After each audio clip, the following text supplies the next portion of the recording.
Good morning guys. Ayan, at umuulan. Magmula pa, kailan ba? Kahapon ng madaling araw. Kahapon is September 9. 8. 8 ba? Ano ba yan? Naliligaw na ako. September 8. Panang mga siguro 3-4 ng madaling araw. Habang ako'y natutulog, may naririnig na akong tunog ng ulan. So, ibig sabihin, umulan ng ganung araw. Tapos kahapon, kahapon, buong araw, walang ulan. Tapos, umulan ulit kaninang madaling araw again. So, kahapon ang nangyari, anggi-anggi lang. Pero ngayon parang, totohanan na to. Parang ganun. So, basa-basa yung ating mga halaman. Ngayon guys is 7 o'clock pa lang ng umaga. At ako'y lumabas na para mag-check ng konti. Kasi kahapon hindi ako. Tapos ng trabaho, medyo busy. Tapos nung gabi may live kami. Kaya hindi ako nakatambay dito sa ating garden. So, konting check at kung ano-ano na yung mga tinamaan ng hindi magandang kinabukasan. Check lang natin guys, konti. Silip-silip natin konti, ha? Sandali lang, tayo iikot. So, ako'y medyo hirap.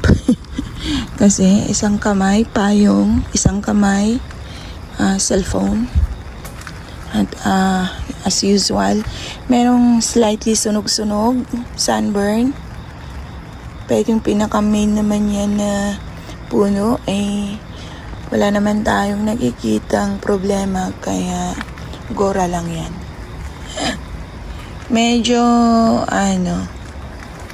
ilang weeks, buwan na ba, din na hindi natin nakikita ang ating mga halaman dito kasi puro pa-UV net, tabon-tabon, wag lang masunog.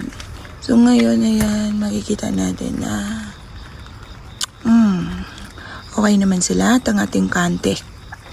Ayan siya. Paborito niya ang ulan guys, ulan at arawan, sige. Yan ang gusto niya. Kapag pag nilagay ko siya sa lilim, nagre-reklamo, naguhurimentado. Dito yung ating mga pinagpugutan nung nakaraan, maraming lamok. Aga-aga pa, matulog muna kayo mga lamok. Pinagpugutan naman natin, okay naman sila dyan.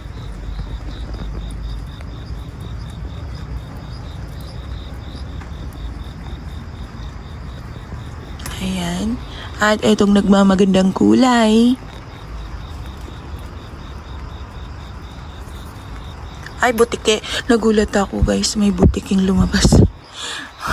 Atakihin ako sa puso. Ayan, nakikita nyo yan,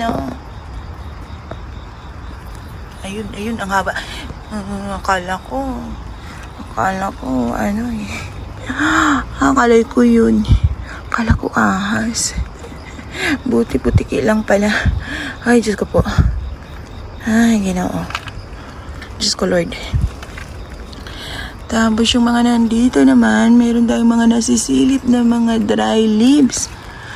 Pero as of now, okay naman sila, no? Okay lang kayo dyan. Parang ganun.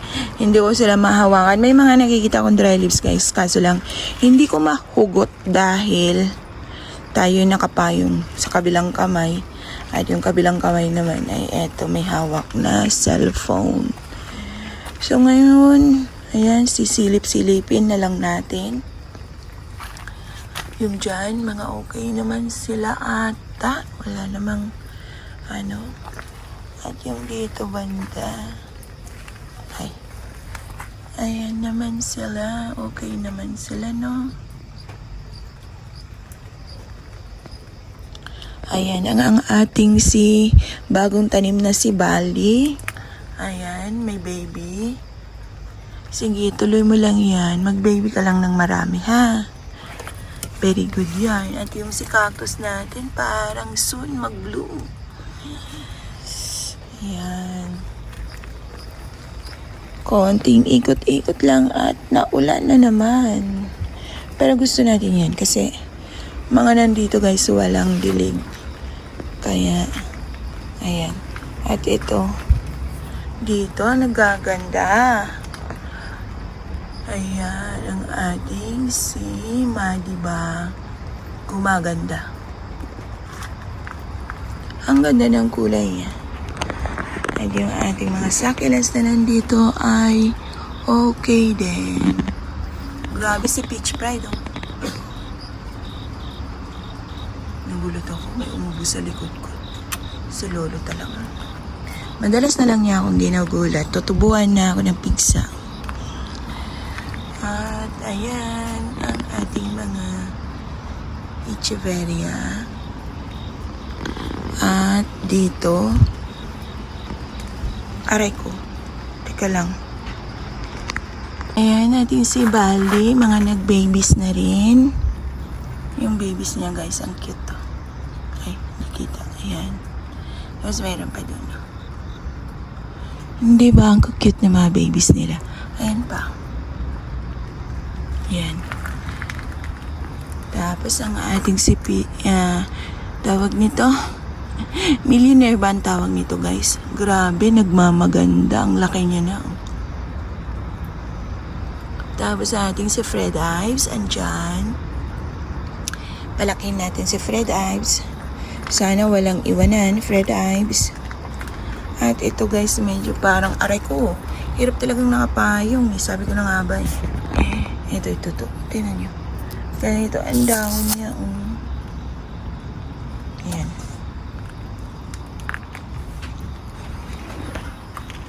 Nang bukas ng bintana ang aming kapitbahay. Tsaka ito, ang ganda niya na. Ayan. Ang ganda-ganda. Ito, bibigay ko sa kaibigan ko. Nawalan ako ng timing na ibibigay sa kanya kasi nagmashi siya ng todo-todo. Ayan guys, oh. Meron na siyang mga bakanting pwesto dyan. Ayan, oh. Nalusaw yung mga halaman na nakatanim dyan. Kaya, hindi ko tuloy alam kung kailan ko may ibibigay ulit to sa kanya. Ang tagal na to. Ang tagal ko nang pinangako sa kanya. Aray ko. Tinamaan na naman ako ng payong. Ayan. Gusto ko talaga magtanggal ng dry leaves habang nag-iikot kasi ang hirap pag umuulan. Ayan. Tapos si Pearly, si PBN. Huwag na kasi magpa-pretend. Si PBN, ayan, unti-unti na siyang nakakalbo. Unti-unti siya nakauubos. Ayan. At ang ating mga houseplant din, meron ding mga iniinda. Ayan. After talaga ng, hindi pa naman siguro tapos kasi itong mga darating na araw, mainit pa rin daw eh. Hindi natin masasabing after summer eh. Ayan. Doon meron tayong mga gumagandang halaman pero marami rin tayong nakakalungkot pero wala na tayong magagawa dyan.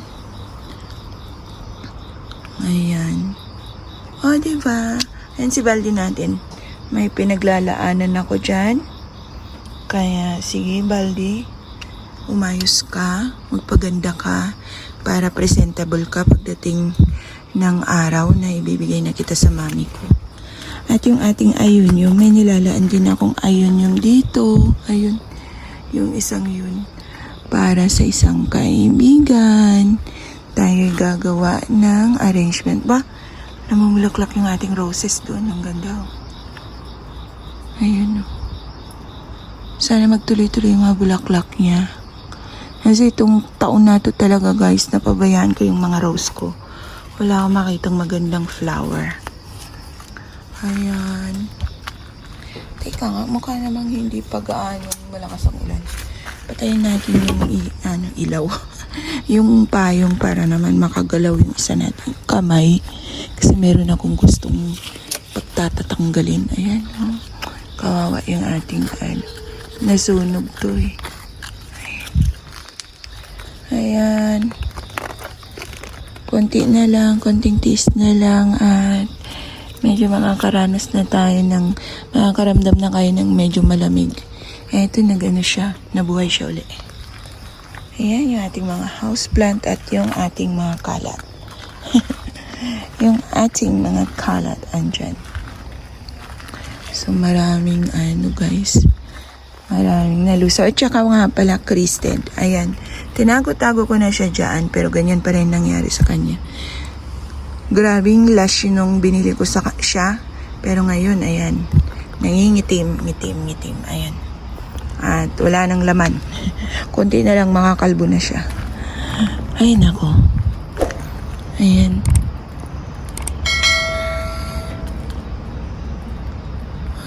Ayan, yan, mga ganyan. Mga ganitong problema, guys. Ganyan ang mga pinagdadaanan ng aking mga succulents ngayon. At meron din dito sa ano. Ayan, guys, oh. Ganyan siya, oh. Ayan. Ganyan nangyayari. Teka, ay, may lata. Kuha tayo ng basurahan kasi ang pangit, ayan, sakit sa mata. Ayan, tanggalin na natin yung mga nabubulok. At kapag umayos na yung panahon, mag-aano tayo. Tawag nito, magre-replant tayo. Papalitan natin yung mga nasira. Papalitan natin yung mga ayaw. Ayaw mo, wag mo. Sabi ganun. Pati halaman guys, inaaway. Ayan. Ayan siya eh. Walang magagawa eh. Talagang ganyan lang ang buhay. So, ayan. Tanggalin natin yung mga nangingitim kasi masakit sa mata. Hindi magandang tanawin. Teka lang, wag mo nang lumakas yung ulan para naman makagalaw-galaw pa akong konti. Rito sa ating garden. Anong oras na ba? Ayan. Wag na nga.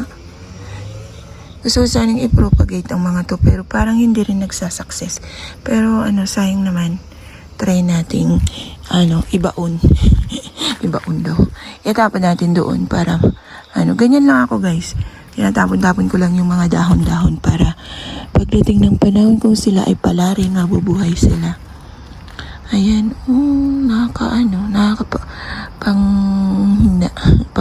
kakalungkot, pero walang magagawa.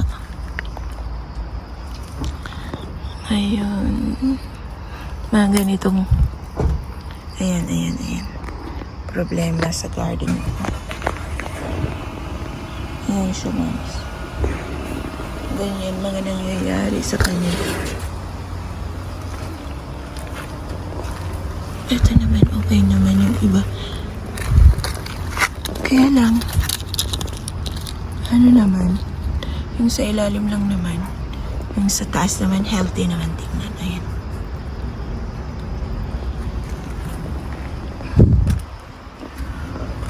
Tanggal-tanggal muna tayo ng mga dry leaves.